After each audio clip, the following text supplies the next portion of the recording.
You want to say hello to the vlog? You want to say hello to the people? What's up? That's about what kind of day it is here at the Creation Station. And in Bahasa, Slamet Sore means like good afternoon from here in the Creation Station. It's kind of a rainy day, but it's one of those days where I feel like I wanted to create something today. And I want to bring you guys a bunch of value, and I hope that this video, you'll learn from some of my mistakes that I've made, and more importantly, I hope that it kind of shifts your perspective a little bit. So in today's video, it's 3 things I wish I knew before I came to Bali. But as I think about it, it's almost more than just before I came to Bali. I wish I knew this before I started traveling full time. And for you guys who say I never write things down, I've written it down on this sheet of paper right here so we can stay on track. So I have to say the very first thing is I wish I knew that life was what you make it. Like, I wish I knew life was what you make it. You know, I don't know what country you're from, but, you know, I've lived in Europe for the last 10 years of my life. And, you know, you tend to judge and gauge what life is based off of your perspective where you grew up.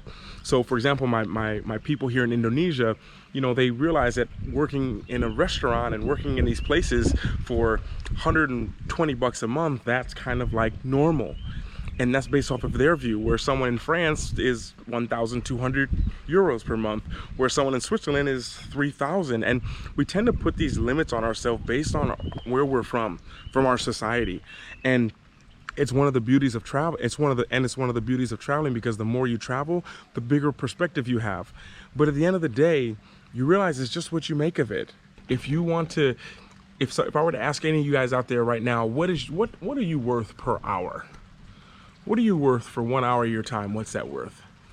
You know, and we tend to just our mind goes straight into what society says. Oh, I'm $7 an hour, I'm $15 an hour, I'm $20 an hour, I'm $45 an hour.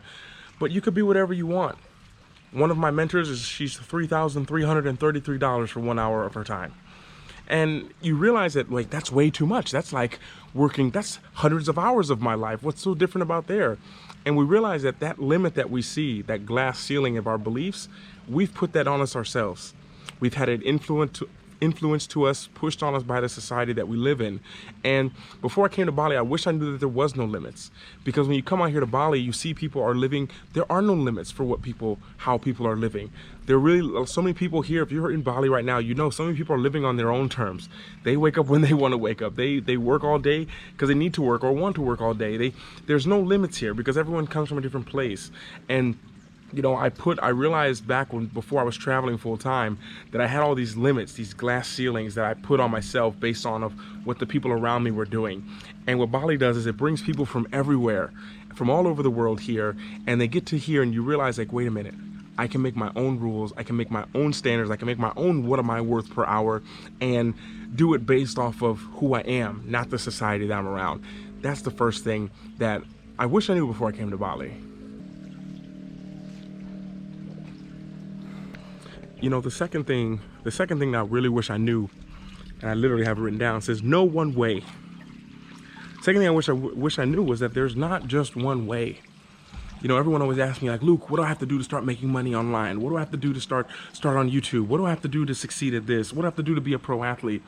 And there's no one way. For every one way that you think there is, there's 50 ways out there that just haven't been explored. You know, if anything that 2020 taught me, it was that if it's one thing that 2020 taught me is that you have to be changing up what you do. You guys who are on my Instagram lives in the morning, this is where Instagram live is done at. But there's no one way. In 2020, if it taught me one thing, is that there's no one way to do things. Like, I thought I had to run my YouTube channel one way, and I realized, like, wait, that's not the more fun way. And the question I like to pose to you all is not about, Luke, how do I make money and travel, or Luke, how do I just travel and do this? Like, but how do you want to? You know, I'm gonna have a program coming out in probably 2 programs from now, but it's gonna be talking about people ask how they make money. And it's very similar. It's like, well, how do you want to make your money? Let's talk about that.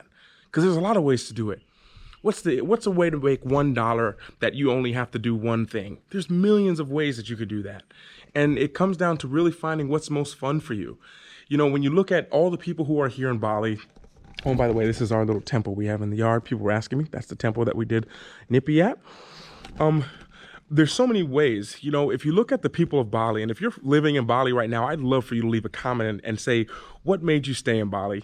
Because what I've realized is that everyone here in Bali has a very similar story. Most people, they took a risk, came here, bought a one-way ticket, very classic. But then people stayed for all different reasons. Everyone stayed for a different reason. There was something that this island had to offer for them that they just stayed. And for me, I came for 5 days. Like Bali, I was supposed to be here for 5 days, which now it's been over a year. And there's no one way to do it. I could tell you my way. And in my programs, this is what we do. With my clients I work with, I tell you the ways that have worked best for me. Because I hope you can take parts of it, not the entire thing, but parts of it, and use it for yourself. And I wish I knew that, because when you come here, you realize that all the entrepreneurs here, all the people who are living here, they all got here on a different way. They all took a different road to come here. One of my favorite quotes is, sometimes you got to take an alternate route to get to your destination. And the thing that blocks us is thinking that there's only one way.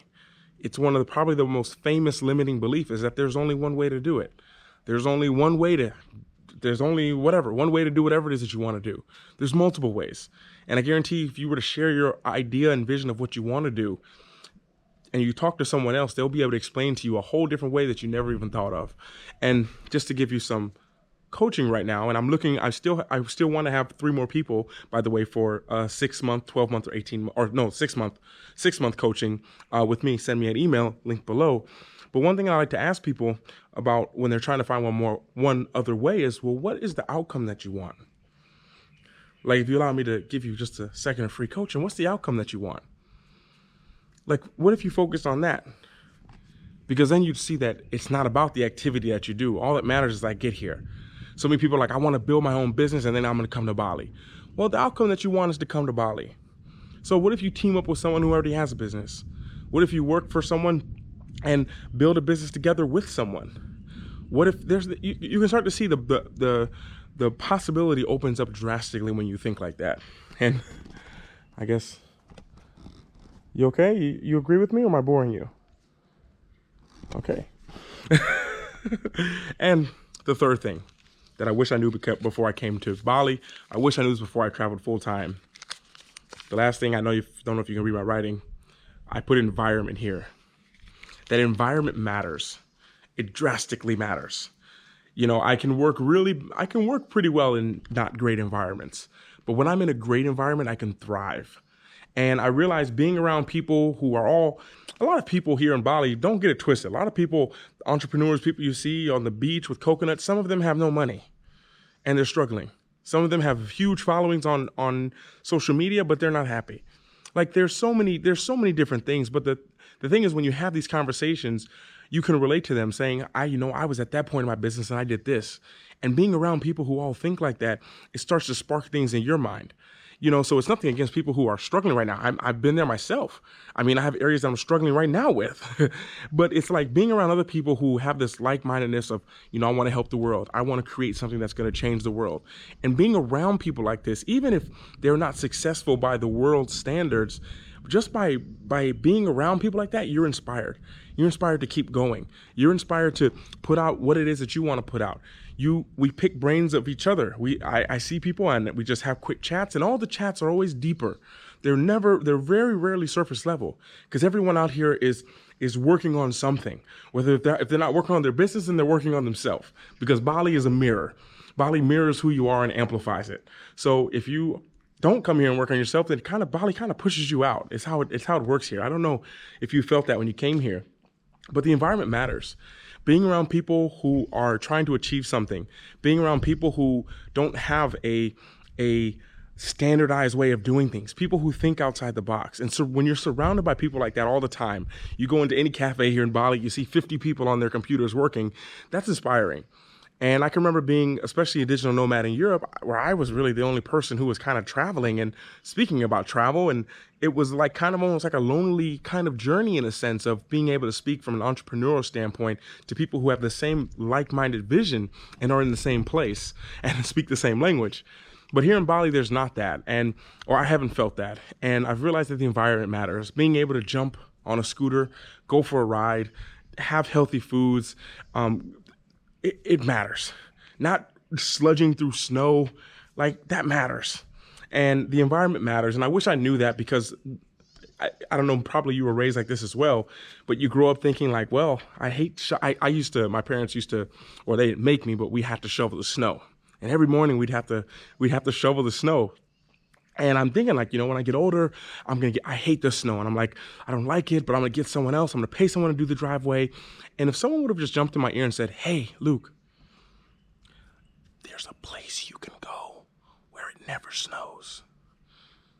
Like if someone would have just planted that in my mind, there's a place I could go where it never snows. Now think about the world of possibilities that open up to someone. Or if you love the snow, you love skiing, do you know there's a place where you can go skiing? Like where I lived, you guys who have been around on the vlog since I've started this, you guys know I live in the south of France, and you can go skiing in the mountains, which is about 45 minutes away. And after skiing, you could just come down the mountains and go to the beach. There's places like that in the world. But like I said about number one, sometimes we're so close to where we live and what the standard is around the people around us. And, these are the things that I wish I knew. And I guess at the end of the day, one quote that comes to me that I'm guessing this is for you because it just came to me right now, is that you need to be around people who have high expectations of you. Like being around people who don't just let you slide. People who expect something high of you, because it raises your standard. And when you raise your standard, you automatically start to do better. You start to see higher. And the more you raise your standards, the higher you see, the further you believe you can go. The higher you go, then the further you see. It's kind of like this repetitive thing. And being around people like this and having that mindset of like, oh my gosh, all that is possible and more, that's really the game changer. And I just wanted to leave some kind of value for you today, because I felt like it was one of those days. Sometimes I'm like, I need to talk to you. I'm not sure what I need to say, but I need to talk to you. Today was one of those just press record, like my first book I wrote. But on that note, I appreciate you guys being here. Thank you so much. Really cool videos coming out for you soon. And all of you guys leaving me comments, all of you guys who have been contributing. I believe the last person, Matthew, is this your name? We spoke today, actually. Thank you so much. I truly appreciate you, my friend. Thank you from the bottom of my heart. And for everyone else, thank you so much. I appreciate your support, and I'll speak to you guys all later. And in the meantime, everyone, always remember to work hard, be brave, and don't forget to smile. Ciao.